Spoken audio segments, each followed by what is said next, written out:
노년의 품격 가꾸기요만 1121번님께 드리는 아침 인사. 머리말 강대국의 횡포와 약소국의 슬픈 역사. 최근 세계 정세를 보면 강대국이 약소국에 휘두르는 횡포와 강압적인 요구가 과거의 아픈 역사를 되새기게 합니다. 특히 미국의 대통령이 막강한 힘으로 세계 각국의 무역 압박이나 방위비 분담금 인상 등의 금전적, 경제적 요구를 관철시키는 모습, 혹은 중국의 영향력이 국내 거주 중국인들의 태도, 변화나 국내 여론 통제에까지 미치는 현실은 약소국으로서의 서러움을 다시금 느끼게 합니다. 이러한 국제적 분위기 속에서 우리는 고려시대 원몽골 간섭기에 있었던 부녀자 강제 징발, 즉 공려 제도라는 슬프고 치욕적인 역사를 가슴 아프게 직시해야 합니다. 강대국의 요구 앞에 속수무책으로 무너졌던 과거의 아픔은 결코 덮어두거나 쉬쉬할 문제가 아닙니다. 유대인들이 홀로코스트의 뼈아픈 역사를 가슴에 새기듯 우리도 고려 공려 제도의 비극을 명확히 되새겨야 합니다. 약소국으로서 겪었던 처참한 인권 유린과 국가적 치욕을 잊지 않고 두 번 다시 되풀이해서는 안 될 교훈으로 삼아야 할 것입니다. 1. 몽골과의 전쟁 포로와 환양령. 몽골 전쟁 포로의 시기 및 규모. 시기 몽골이 고려를 침략한 제1차 침입 1231년부터 마지막 침입 1259년까지 약 30년간의 전쟁 기간에 걸쳐 발생했습니다. 특히 1254년 고종 41년의 제5차 침입 때는 가장 큰 피해가 발생했습니다. 대략적 인원 몽골과의 마지막 대규모 침입이었던 제5차 침입 1254년 때만 해도 포로가 20만 6,800여 명에 달했다는 기록이 있습니다. 고려사. 부녀자 포로의 정확한 숫자는 특정하기 어려우나 고려사화에 의하면 이 수십만 명의 포로 중에 상당수가 포함되어 있었을 것으로 추정됩니다. 포로로 잡혀간 여인들은 몽골의 노비노예나 궁중, 시녀 또는 몽골 상류층의 시첩 등으로 활용되었을 가능성이 높습니다. 환양녀의 귀환과 천대. 귀환 방법. 몽골이 고려에 대해 유화 정책을 펴기 시작하면서 일부 전쟁 포로의 귀환이 허용되었습니다. 고려 정부가 포로 송환을 요구하거나 전쟁 후 포로가 스스로 탈출 또는 해방되어 돌아오는 경우도 있었습니다. 귀환 숫자. 정확한 숫자는 기록되어 있지 않으나 1254년 포로가 20만 명이 넘었던 것에 비추어 볼 때 귀환자는 일부에 불과했을 것으로 보입니다. 고려사에는 일부가 고향으로 돌아온 사례들이 기록되어 있습니다. 천대 고향으로 돌아온 여인들은 환양녀로 불렸습니다. 유교적 정절 관념이 강했던 당시 고려 사회에서 이민족에게 정조를 잃었거나 노비 생활을 했다는 이유로 심각한 멸시와 천대를 받았습니다. 이들은 종종 환양년으로 비하되며 가족에게조차 버림받거나 이혼을 강요당하는 등 고통스러운 삶을 살았습니다. 훗날 조선시대 병자호란 때도 유사한 일이 있었으며 이때도 환양녀에 대한 멸시가 사회 문제로 대두되기도 했습니다. 공려의 요구와 선발. 공려 요구 시기 및 인원. 시기 원나라가 고려에 공려를 요구한 것은 원 간섭기인 1275년 충렬왕 1년부터 공민왕 초 1350년대까지 약 80년간 이어졌습니다. 요구 횟수 인원. 공식 기록상으로도 이 기간 동안 50여 차례 이상 요구가 있었으며 이때마다 적게는 10명부터 많게는 수십 명의 동료나 처녀가 선발되었습니다. 사신이나 귀족들이 사사로이 데려간 경우까지 합치면 실제 숫자는 훨씬 많을 것으로 추정됩니다. 결혼도감과 공려 선발. 결혼도감 기능 공려를 선발하기 위해 설치된 임시 관서입니다. 공식 명칭은 과부 처녀 추고 별감 등 시대와 상황에 따라 달랐습니다. 공려 선발 기준. 나이 보통 10대 중반의 어린 처녀나 동녀를 요구했습니다. 외모 및 가문 미모가 빼어난 여성을 우선 선발했으며 초기에는 중류 이상 가문의 처녀를 요구하기도 했습니다. 하지만 원의 요구가 잦아지면서 강제로 선발 대상이 확대되어 좋은 풍습이 성행하는 등 사회적 폐해가 컸습니다. 고려 여인의 인기. 사실 여부 사실로 보입니다.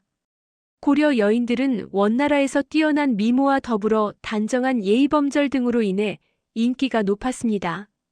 이는 원나라 황실에까지 진출한 궁녀들이 황제의 총애를 받는 사례로도 입증됩니다. 고려 여인들은 피부가 희고 온화하며 예절과 글씨에 능해 원 황실에서 높은 평가를 받았습니다. 원사에는 고려 여인은 청순하고 예의가 있다라는 기록이 있습니다. 3. 원나라에 들어가 출세한 궁녀 사례. 기왕후 가장 대표적인 사례로 원 해종 순제의 제2황후가 되었고 아들을 낳아 태자가 되게 했습니다. 권왕후 원 소종 순제의 아들의 첫째 황후로 권겸의 딸입니다. 김왕후 원 소종의 둘째 황후로 김윤장의 딸입니다. 원 소종은 황후를 모두 고려인으로 두었습니다. 고려비 한시 원 해종의 후궁이었다가 명나라 건국 후 명 태조 주원장에게 보내져 그의 후궁이 되었습니다. 명 태조의 총애를 받아 비로 봉해졌고 명나라 황자를 낳았습니다. 4. 기왕후와 오빠 기철. 기왕후. 본명 기씨, 이름은 전해지지 않습니다. 본관은 행주. 생애 충수광 때 공녀로 원나라에 보내져 궁녀가 되었습니다. 뛰어난 미모와 지혜로 원 해종 순제의 총애를 받아 후궁이 되었고 마침내 제2황후제 위대복의 자리에 올랐습니다. 아들 아유시리다라를 낳아 황태자로 만들었습니다. 권력 그녀는 원나라 황실에서 막강한 권력을 행사했으며 한때 원나라 전국을 좌지우지할 정도였습니다. 이 힘을 바탕으로 고려 내의 친원파인 친정 일가기철 등을 후원했습니다. 오빠 기철. 몽골 이름 바얀 북하. 권세 기왕후의 오빠라는 배경을 등에 업고 고려에서 친원파 권문세족의 대표적인 인물로 성장했습니다.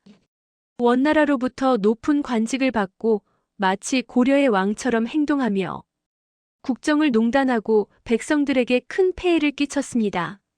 몰락 고려 공민왕이 반원 개혁 정책을 추진하면서 1356년 공민왕 5년 주살당했습니다.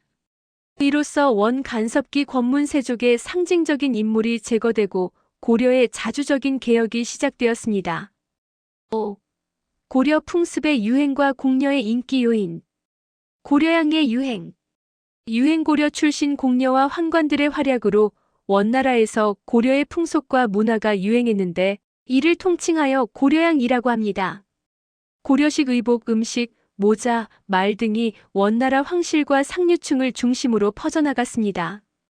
특히 만두, 상추쌈 등 고려 음식과 관련된 풍습도 인기를 얻었습니다. 음식 고려 궁녀들이 궁중에서 김치, 장류, 미용법 등을 전파하였습니다.